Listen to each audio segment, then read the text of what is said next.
Event Screen. Event Screen is found on the third button on Speaker Compass. Now, just like most screens in Speaker Compass, it's divided into three parts. On the left is a scrolling portal that shows all events. The selected events will be highlighted. You can click on any of the others to view them. And you can search this portal anytime you want by typing in a word and hitting the return key, and then you'll get all the matching events. So you can easily find any events. The bottom section lists the different logs: communication log, presentations, documents, and proposals. And then the remainder of the screen is devoted to the details about the particular event you selected.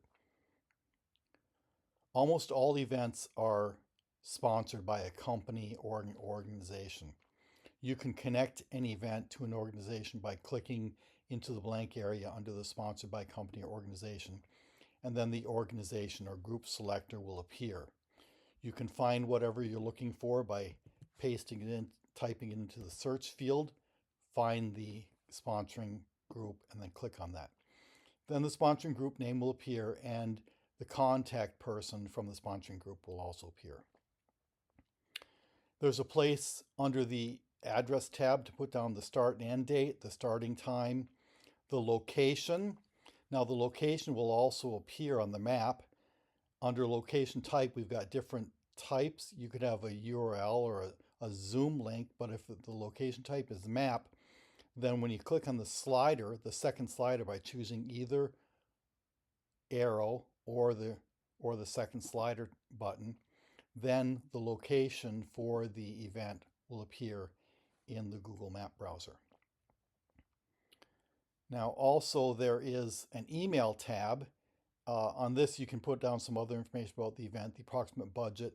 This is a text field, so if you want to type in a range, you can do that.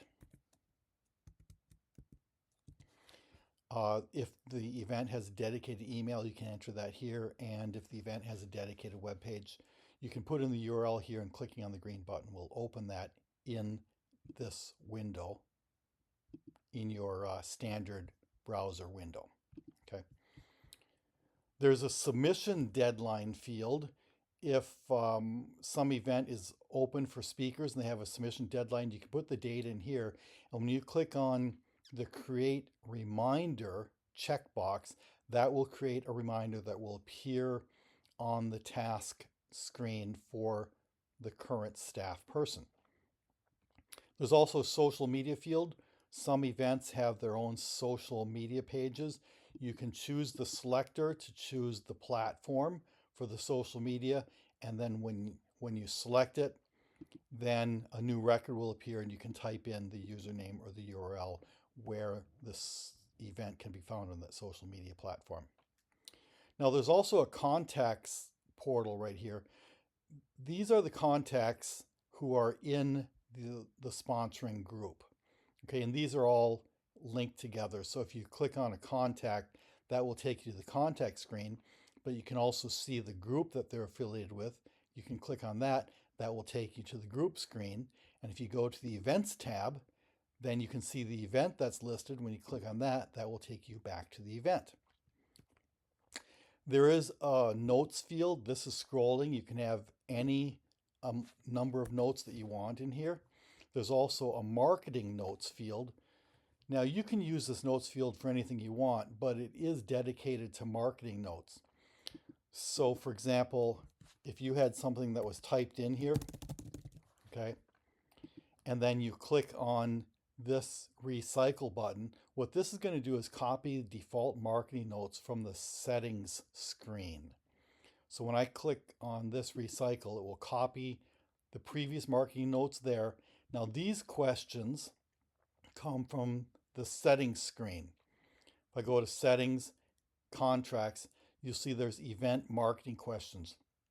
You can edit this list, so you can ask any type of questions you want. This is valuable for if you are inquiring about an event or getting booked for an event. This will remind you of what particular questions you can ask.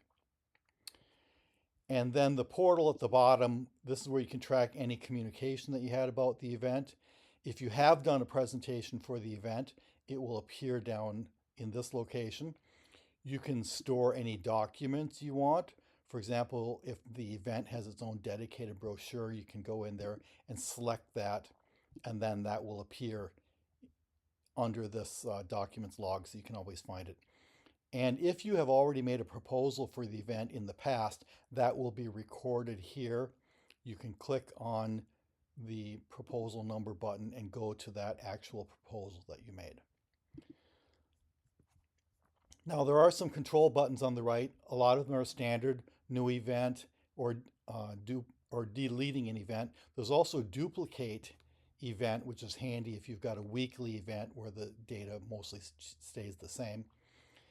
If you want to make a proposal for the event, you can click on the new proposal button, and then that event will be selected, and you can create a new proposal, and that will be recorded on the proposal history, so that when you go back to the events, the new proposal that you made will be right there.